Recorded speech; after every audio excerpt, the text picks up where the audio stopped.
Hi, I'm Sandra Parker and I have a business, Just a Tonic Coaching, where I help people get control over alcohol, whether they want to give up or to cut down. They want to be in control.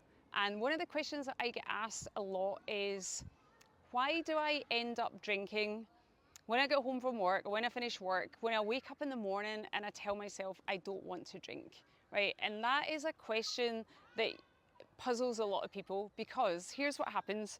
You wake up in the morning and maybe you drank too much the night before, or maybe you're in a pattern of drinking every night, or you know there's something coming up like that night and it's really important that you don't drink, and you look in the mirror and you say to yourself, right, tonight I am definitely not going to drink, right? And at that time you absolutely mean it.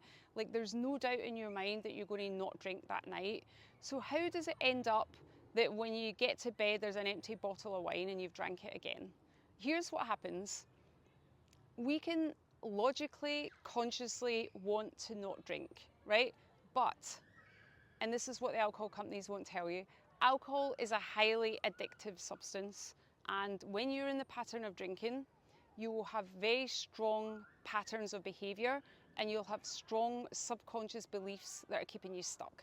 One of my clients described it as being like in a fight with herself. She spoke about leaving work, going to the supermarket, standing in front of the wine aisle, and part of her wanted to put a bottle of wine or 2 bottles of wine in her basket and the other part of her didn't. And she said, why am I fighting with myself? And the answer is because logically there's a part of you that doesn't want to drink, or doesn't want to drink excessively. Maybe you want to have 1 glass, but there's a big part of you that does not want to drink a bottle of wine every night, or 2 bottles of wine, or whatever you're drinking. But there's another part of you that needs to, and that's the part that's running the show. Now, when I work with clients, we get to the bottom of the root cause. So what I want you to know is, if you're having that battle with yourself, it doesn't mean you're weak. It doesn't mean there's something wrong with you. It doesn't mean you're losing the plot, right? It just means that alcohol has a grip. And the first thing that you can do is start asking yourself what you're drinking to numb out from. Because once you can start understanding what it is you're trying to avoid, you're 1 step closer to getting control.